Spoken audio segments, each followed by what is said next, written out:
Okay, Stuffed Dreams Are Made of fans. This is not an illusion.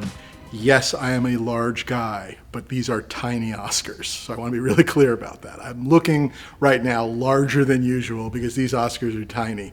And I had no idea till I arrived here in Dallas, Texas, where it's 100 million degrees, at Heritage Auctions for their big auction coming up the 25th and 26th of July. Go to ha.com to check it out. These were two pieces I want to see, and when I walked in, I was stunned. I was like, are these like Shirley Temple Oscars? But no, these are the original Oscar size, or maybe they're this way because of the war. I don't know. But these two pieces are just real world movie history. It's incredible that these exist. It's incredible that these are in auction. So first of all, you need to know that at a certain point, the Academy passed a rule that you can't sell your Oscar. So there's a period of time after which you can never find an Oscar. So these are old. Let's start with that. And what they actually are is they date back to World War II. These were John Ford's Oscars. One is for his documentary about December 7th after obviously Pearl Harbor. And the other one, which is maybe even more incredible and shocking, is his one on the Battle of Midway. Now, I believe the award was invented basically because of these movies he made. John Ford, for anyone listening to The Plot Thickens, which is the wonderful Ben Mankiewicz podcast, check it out. It's all about John Ford this season. Ford was always very militaristic and very obsessed with the military and wanted to be a part of it even though he wasn't. So basically, when basically Pearl Harbor was attacked, he was literally in Washington, D.C. having dinner at an admiral's house when the phone rang, Pearl Harbor's been attacked.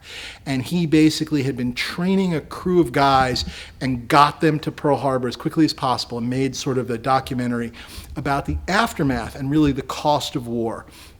And basically they showed it everywhere in recruitment and war bonds and everything because it really fired up our side. But the craziest thing is he then followed that up with being on Midway Island during the Battle of Midway. He literally was hit by some like bouncing shrapnel on Midway.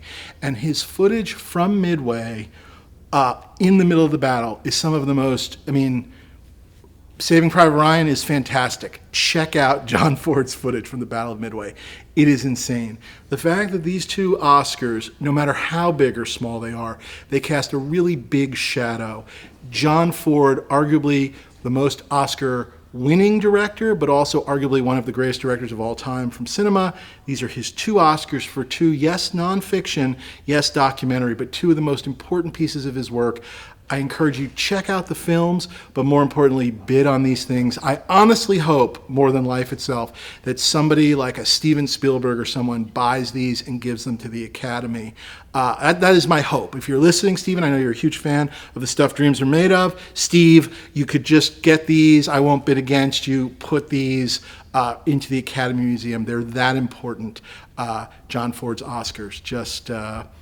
I never thought I'd see them, let alone hold them, let alone make them dance.